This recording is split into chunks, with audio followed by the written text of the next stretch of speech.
What's going on, guys? So it's just your average neighborhood pre-meds, and this is Zane and I'm Jay, and we're going to be talking about how to get a 4.0 in college or a high GPA. So the two of us, only one of us has a 4.0, and it's not me, unfortunately. But we do have a lot of experience with getting a high GPA. So Zane can kind of give us a few tips, and I'll kind of add on my stuff too about how to get a high GPA in college. So the first tip is pretty self-explanatory, making sure you know how much of a time investment it is going to be to get a 4.0.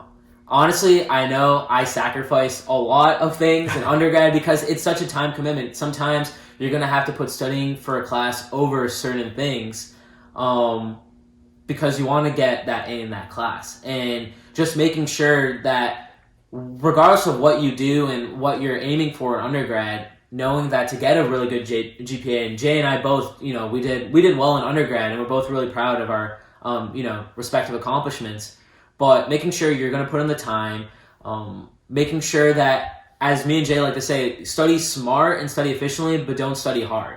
I think there's a difference. A lot of students think, oh, well, I'm just going to have to study super hard for every class, but it's about studying smart, learning the ways in which you study best and using your time efficiently. Yeah, we've both been teaching assistants, and I can't tell you the number of times I've seen students come to me and say they studied like 50 hours, whatever, for a test and bombed it.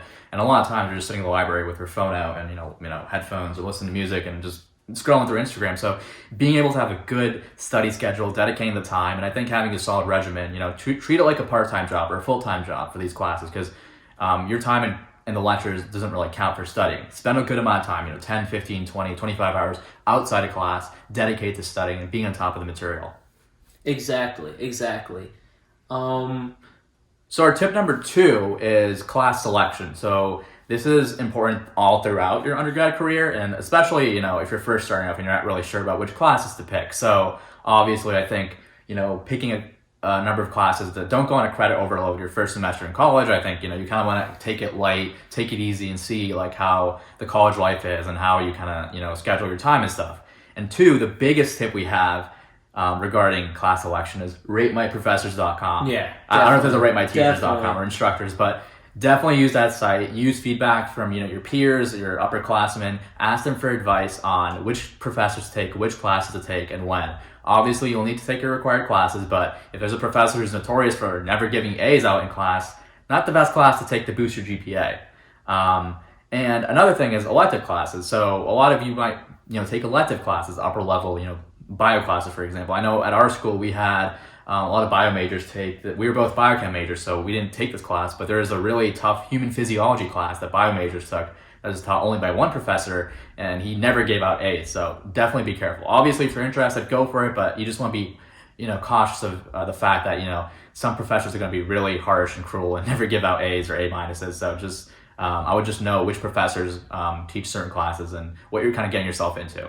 And to add on to what Jay's saying, this just kind of popped into my head, but, making sure you pick a major that you're going to be happy in and that you're going to enjoy the coursework, because remember, the pre-med journey is not pertinent to any specific major. You don't have to be a bio major. You don't have to be biochemistry. You don't have to be chemistry. You can really pick any major. It's so long as you fulfill the pre-med requirements, your intro bios, your intro chemistries, orgo, physics, biochemistry. As long as those are all done during your undergrad, you can really pick whatever major. And oftentimes students feel like they need to box themselves in and pick a super science-related major, and they don't get to study the things that they're really passionate about. But medical schools love to see students who pursue, passions outside of medicine, but are also, academically focused and can do well in those pre-med classes. I think, Jay, you right, agree, I agree. right? I think definitely pick a major that you would enjoy and do well in, and not just one that looks cool on a resume, because it's not worth majoring in biomedical engineering if you're going to, take a huge hit on your GPA to do that major. So definitely be careful picking your major and pick something you'll enjoy. So number 3, our third tip is learning style. So me and Zane both have different learning styles, and I'm more visual. So when I was studying, I'd use a lot of visuals through YouTube and looking up YouTube videos and kind of drawing stuff out and looking at images online. So I think that was my way of kind of learning a lot of stuff, especially in biochemistry. So Zane, I know you have a different study method. I think you're more of the pen and paper kind of guy. You like writing notes and detailed notes and kind of reviewing those. So I think picking the right learning style or figuring out the right learning style and kind of using that to your advantage to be more efficient with your studying is huge. Definitely. I like to have, lecture slides in front of me. I like to annotate them because what you guys will notice in undergrad is most of the time your professor's exams are going to test lecture material specifically. They're not going to really test you on the textbook or maybe things that showed up on homework. They're going to really focus and emphasize on things that were discussed during class. And a lot of students miss that, and they'll put their attention elsewhere, where it's really about making sure you go to lecture, you get the content the professor is presenting, and you organize it in whatever way. And for Jay, that was it was taking notes and then maybe using outside resources like shout out Khan Academy, all those watching YouTube videos. For me, it was kind of writing it all down to make sure I had it stored and then constantly reviewing it. So we'll do a separate video on how to really study and what kind of different study styles are out there, what worked for me and Jay. But yeah, that's pretty much it for learning styles. And tip number 4 is using resources available to you. So there's a lot of resources when you're taking classes in undergrad. Usually you'll have the option of going to office hours. So, talking to your professor, especially early on, and asking him, how am I, if you're struggling with a certain topic or how to prepare for exams. I think that can go a long way. But also talking to the students. So we, at our school, we had supplemental instructions. We had SI instructors that would teach weekly review sessions. And, I think these are students that have taken the class and, they've done well, they've taken the exams and, they know a lot about how to do well in the class. So I think going to those review sessions, asking for help. And, we had a great organic chemistry SI instructor who gave us a lot of tips on how to do well in the exams. He's like, okay, you have to know this and you don't have to know this. So, no, exactly. I think he gave us a lot of good test taking strategies too that helped us a lot in that class. And same goes for teaching assistants. So they might be, in discussions or weekly review sessions. So talk to your teaching assistants, talk to your SI leaders, talk to your professor. If there's any old exams they have, I know professors upload old exams sometimes. So use those to kind of get an idea of how they test you. And I think that can go a long way in doing well in a class. Definitely. To add on, if your school does have a peer tutoring center, I know I had a lot of friends work as peer tutors. They're usually students who also perform really well in the classes. You can book out times on an online portal and then go and attend those sessions. And if you have questions about homework, content, they can really clarify, any kind of misunderstandings or, shortcomings in your understanding. So definitely using whatever resources are available. And I think professors are pretty good at the beginning of the semester talking about what kind of resources are out there, whether they have teaching assistants you can contact, or they have a supplemental instructor who's in class who will teach these SI sessions. Just making sure you know what's available to you.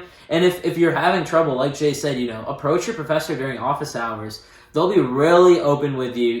If you do have a question, they can answer it. But if you're really struggling, they can guide you and direct you to the kind of resources you'll need to succeed in the class. Because at the end of the day, professors really want you to do well. So most of them want you to do well. Most of them. Most of them. Some just don't care. Some don't care. You have a 4.0. It's I'll try and have the student fail. But so our tip number 5 is talking about exams. So exams, essentially doing well in exams, the biggest 2 things is really 1, understanding the content of what's being tested, and 2, understanding the type of questions you'll be asked and the professor's style of the type of questions they'll put on an exam. So it's knowing the test material and also knowing the test maker too, because the professor's ultimately writing the test. Exactly. So I think looking back at your exams you've taken already in the class and seeing what kind of, if there's a pattern of how they ask questions, how they use material to frame certain questions, I think can go a long way. And another tip we have for exams in general is usually a class might have 2 or 3 midterms and a final. We really recommend you try and do well in the first 2 or 3 exams, because usually the beginning of the semester is kind of more laid back and chill, but you want to use this extra time you have as opposed to when finals weeks gets really busy.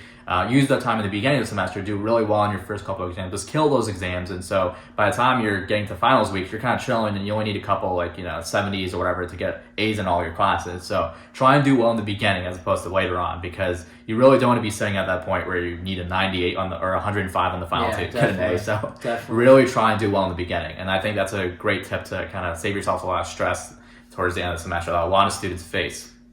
And to add on to what Jay just said, a lot of finals are cumulative. So, professors will typically test certain material on every exam, but then the final will be everything over the course of the semester. So oftentimes students don't do, extremely well on finals. Of course, if you study enough, you'll be fine.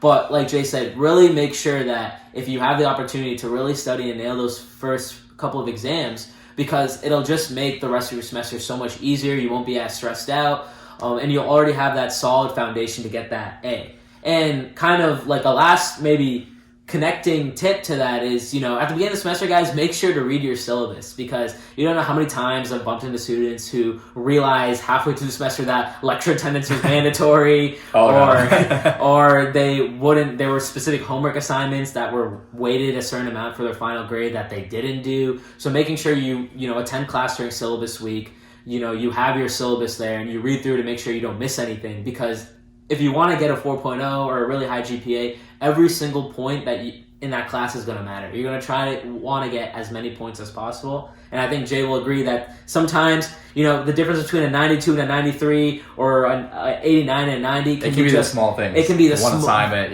It can be 1 point on exam, one assignment, one lab report, so make sure typing error or something. So you really want to make sure to try and get all those points. Obviously, undergrad's really stressful with everything you're doing, so don't kill yourself over getting a 4.0. I think a high GPA in general is really helpful for medical school. So if the goal is to get a high GPA, but you would try and aim for an A every class, whenever possible.